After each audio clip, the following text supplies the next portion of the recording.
Pagi semuanya, salam sejahtera, namo buddhaya. Yang pertama, dalam perjumpaan kita kali ini melalui Google Classroom, yang ingin saya sampaikan adalah melanjutkan pertemuan minggu lalu mengenai permainan sepak bola, yang dimana sebelumnya saya sudah membahas teknik dasar di shooting dan heading, dan sekarang dalam pembuatan video ini saya ingin menyampaikan posisi pemain yang ada dalam permainan sepak bola. Mungkin untuk laki-laki yang hobi sepak bola, bahkan yang sudah sering menonton, mungkin kurang lebih sudah tahulah mengenai posisi permainan sepak bola. Mungkin ada juga pemain-pemain internasional yang sudah mendunia, yang mungkin sudah terlibat di olahraga sepak bola, mungkin sudah tahu. Tapi dalam pembelajaran ini saya membahas posisi pemain sepak bolanya mengenai basic, artinya paling standarnya gitu, standar dalam permainan sepak bola. Ya. Seperti yang sebelumnya sudah saya sampaikan, dalam permainan sepak bola ini ada 11 pemain, yang dimana terdiri dari 1 goalkeeper dan 10 pemain. Nah, yang dimana goalkeeper di sini nanti ada fungsinya juga, dan 10 pemain ini terbagi-bagi nih. Ya, ada menjadi pemain belakang, menjadi pemain tengah, dan pemain depan. Ya.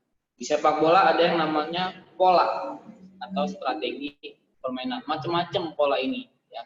Artinya ada 4-4-2, ada 4-5-1, ada 4-3-3, ada 3-5-2, ya, yang dimana di situ nanti disesuaikan oleh pelatihnya, yang berdasarkan dari karakter pemainnya, ya. Dan di situ nanti juga berdasarkan perubahan-perubahan situasi dari pihak lawan. Tapi yang saya bahas mengenai basic ini mengenai 4-4-2, ya, dengan pola 4-4-2. Oke, saya akan masuk dalam posisi pemain, yang dimana tadi dimulai dari goalkeeper, ya, dimulai dari goalkeeper. Ya. Kalau dibikin sketsanya,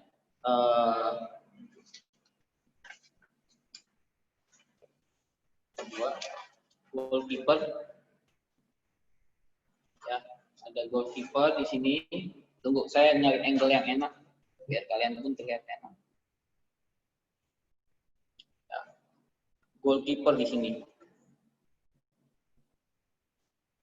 Ya, goalkeeper di sini mempunyai fungsi untuk sebagai penjaga gawang.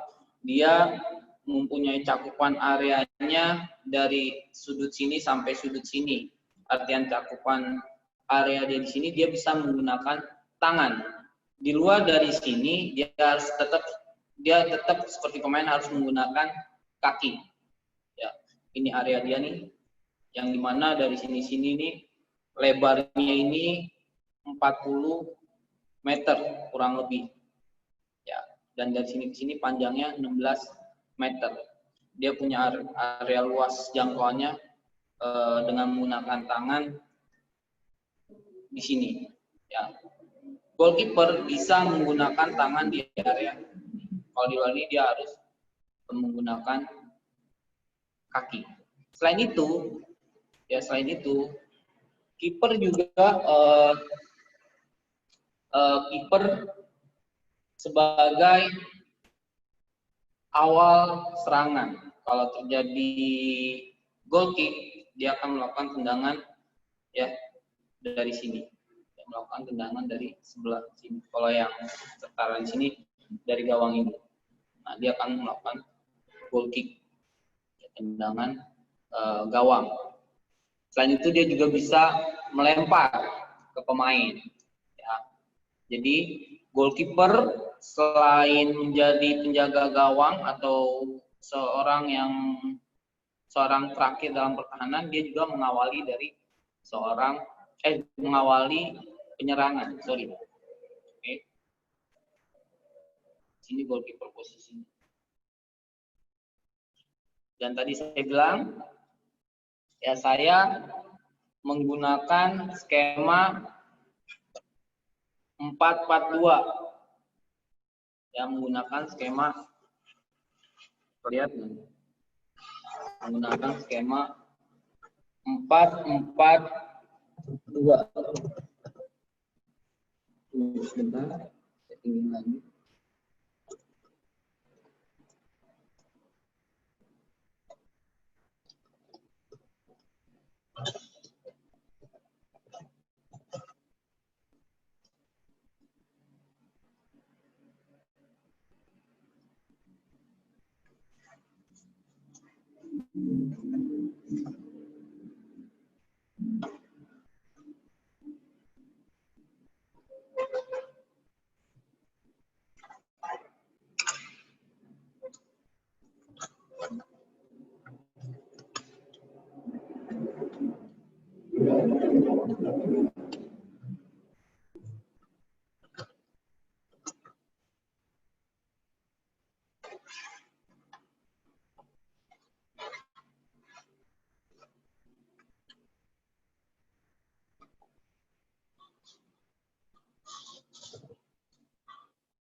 Oke, saya menggunakan 4-4-2.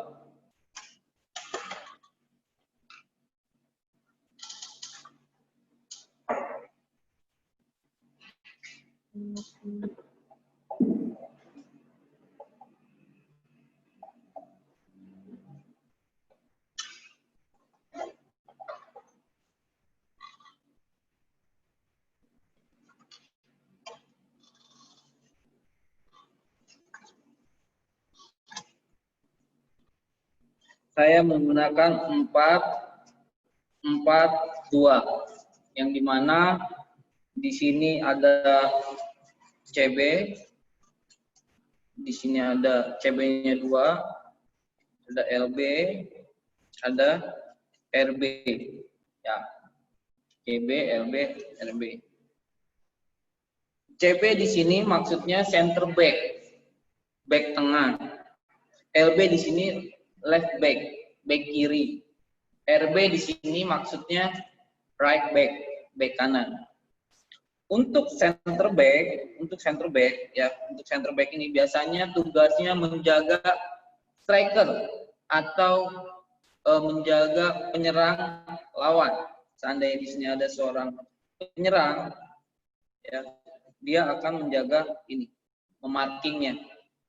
Ya. Tugasnya mengkawal penyerang. Ya. Left back, ya, back kiri tugasnya menjaga pertahanan sebelah kiri. Artinya ketika nanti pemain gelandang yang masuk ke area sebelah kiri, left back ini yang bertugas untuk menjaga bagian sebelah kiri. Ya. Begitu juga RB, right back, back kanan, menjaga sebagian tugasnya di sebelah kanan. Ya. Dia menjaga area sebelah kanan. Tapi untuk LB dan RB itu juga nantinya bisa mengcover si CB atau center back, yang dimana ketika lewat LB nanti juga bisa mengcover kesalahan dari temennya. Semuanya fleksibel, tapi secara bakunya kalau CB bagian tengah, center back tugasnya menjaga striker, LB menjaga area sebelah kiri. Artinya menjaga ketika nanti ada seorang pemain lawan dengan menggunakan sayap kanan, gelandang kanan, tugas LB atau RB. Paham ya? Jadi ada right back, back kanan, ada center back, ya, ada 2 center backnya, dan left back, LB, left back, back kiri. CB di sini Kalau biasanya bisa dibilang stopper. Ya.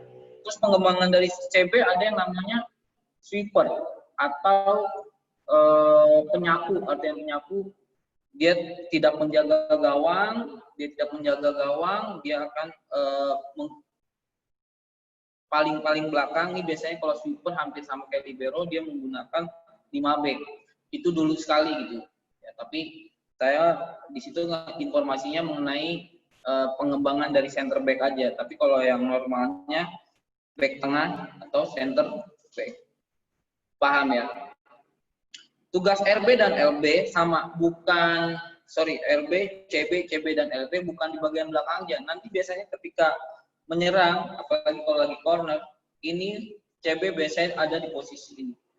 Dia bisa mencetak gol melalui umpan lambung dari temennya, dia bisa melalui headingannya. Biasanya pemain-pemain CB ini postur tubuhnya tinggi-tinggi, tapi ada juga yang kecil. Tergantung sih. Ya, tapi mayoritas hampir tinggi. Ya, jadi ada right back, center back dan LB. Terus masuk ke 4 berikutnya. Ada namanya DM. Bisa 4-4-2-nya seperti ini atau seperti ini. Saya bikinnya seperti ini aja. Ini DM, ini AM, ini RM, ini LM. Ya. DM maksudnya defender midfielder, gelandang bertahan. RM maksudnya right midfielder, gelandang kanan. LM maksudnya left midfielder, gelandang kiri. AM maksudnya di sini attacking midfielder, gelandang serang. Gelandang bertahan berfungsi sebagai penghubung antara back, ya, antara pemain belakang ke tengah, bahkan sampai ke depan. Ya, tugas pemain tengah ini penghubung dari bagian belakang ke depan. Ya. Untuk gelandang bertahan ini wilayahnya bisa dari sampai sini sampai sini. Dia juga bisa maju, tapi untuk posisi ini dia lebih cenderung membantu pertahanan. Dia paling maksimalnya majunya di area sini. Ya. LM left midfielder, gelandang kiri, sama. Dia akan menyerang daerah pertahanan sebelah kanan. Ya, biasanya LM dan RM mempunyai kualitas long pass yang bagus dari sebelah kaki kirinya di sebelah kaki kanan. Ya, selain itu nanti dia juga bisa mengkawal, kalau lagi bertahan timnya, dia bisa mengkawal pemain-pemain gelandang dari pihak lawan. Ya. AM attacking midfielder, ya, gelandang serang, ya. Dia sebagai pengatur irama, ya. Selain sebagai penghubung ke depan, dia mengatur irama. Dia biasanya sebagai seorang playmaker, tujuannya mengatur irama adanya bola. Dia bisa ke kiri atau ke kanan, bahkan ke depan. Ya. Dan yang paling depan CF, ya, center forward, penyerang tengah, yang bertugas untuk mencetak gol. Ya, bertugas untuk mencetak gol. Biasanya CF ini sebagai target dari kerjasama back ke pemain tengah, akhirnya pemain tengah ke pemain depan, dan pemain depan ini tugasnya benar-benar harus bisa mencetak gol berdasarkan peluang yang diciptakan dari rekan-rekannya. Tapi pemain gelandang pun juga bisa mencetak gol. Ya, tapi secara basic yang paling utama untuk mencetak gol adalah seorang center forward atau pemain depan. Kenapa? Karena dia lebih dekat ke arah gawang. Ya. Selain mencetak gol, dia juga bisa membuka ruang. Artinya ketika dijaga temannya misalnya ini bawa bola, ini buka ruang ke sana agar dia punya ruangan, pemain tengahnya bisa masuk dan bisa memberikan umpan ke teman-temannya. Paham ya? Jadi secara basicnya untuk center forward, pemain depan, ya, itu untuk mencetak gol. Kalau AM attacking midfielder tugasnya sebagai pengatur irama. Ya, kalau right midfielder ya sebagai sayap kanan tugasnya memberikan umpan lambung, ya, umpan lambung ke striker. Ini juga dari sebelah kanan. Kalau left dari sebelah kiri. Selain itu juga dia juga bisa sebagai penghubung antara pemain belakang ke pemain depan dan tengah. Paham ya? Nah, DM defender midfielder sebagai gelandang bertahan. Ya, selain dia penghubung, dia akan menjadi jangkar. Sebelum masuk ke daerah depan, dia akan menjaga area pertahanan di kotak keluar penalti. Ya, paham ya? Jadi secara basic seperti ini posisi pemainnya. Ada goalkeeper sebagai penjaga gawang, terus ada center back sebagai penjaga penyerang, ada left back kiri sebagai penjaga area, sebagai back kiri untuk mengkawal bagian kirinya, right back sebagai mengkawal bagian kanannya. Terus ada defender midfielder, ya, defend midfielder, gelandang bertahan sebagai jangkar penghubung antara belakang dan depan. LM left midfielder sebagai gelandang kiri yang bertugas untuk memberikan umpan lambung dari sektor kiri ke striker. Right juga umpan lambung untuk ke striker. Dan AM mengatur irama, ya, yang mengatur irama mensuplai bola ke striker, bahkan bisa ke teman-temannya, ke gelandang. Dari 10 posisi pemain ini, semua pemain diwajibkan menguasai teknik dasar yang sudah pernah kalian praktekkan juga. Tapi intensitasnya dia harus lebih, intensitasnya sering, maka dia akan punya kualitas yang baik. Dia harus bisa passing bagus, dribbling bagus, menerima bola bagus, long pass bagus, ya, dan juga punya teknik shooting yang bagus. Ya. Jadi semuanya harus punya teknik dasar yang bagus agar ketika menyerang dia mempunyai kerjasama yang baik. Selain itu dia juga harus bisa punya teknik dasar bertahan yang bagus, gimana memarking, gimana mengikuti, gimana memberikan tekanan, ya. Yang dimana masing-masing pemain pasti nantinya terbekali mengenai teknik-teknik yang ada dalam permainan sepak bola secara keseluruhan. Kalau yang selalu saya sampaikan dari kelas 10-11 itu hanya basic saja. Gimana kalian bisa mengenal teknik dasar dalam permainan sepak bola dari passing dengan inside atau outside. Ya, ada juga dengan receiving dengan inside atau outside. Maksudnya inside outside itu kaki bagian dalam. Lalu ada juga dribbling outside, inside, luar dan dalam. Ya. Sampai ke kemarin ada shooting, ya, shooting bisa dengan outside punggung kaki atau dalam dengan placing, ya, dan heading, yang dimana heading karena sepak bola itu lapangannya luas dan tidak tertutup akan bisa saja mengudara, dan gimana menghentikannya, mengontrolnya dengan bagian kepala dengan heading. Ya. Itu semuanya harus dikuasai sehingga ketika nanti dalam penerapan pola 4-4-2 ya atau variasi yang lain, si pemain bisa melakukan posisinya dengan teknik dasar yang baik. Ya. Kalau misalnya polanya 3-5-2, misal 3-5-2, berarti dia pakai backnya cuma 3, dan biasanya di sini center backnya di sini, misal di sini saya bikin kecil ya, center backnya posisi, kalau 3-5-2 posisinya seperti ini. CB, ya, ini juga CB, ini CB. Nah, ini gelandangnya pakai 5 biasanya nih, ini goalkeeper tetap. Ya, biasanya gelandangnya bisa begini, DM gini, ya. Ini RM-nya tetap, ini LM-nya tetap, ini AM-nya. Ya, dan ini CF-nya biasanya seperti itu. Nah, kalau menggunakan 3-5-2 seperti ini, ya, Siapa yang jaga striker? Biasanya dua orang ini.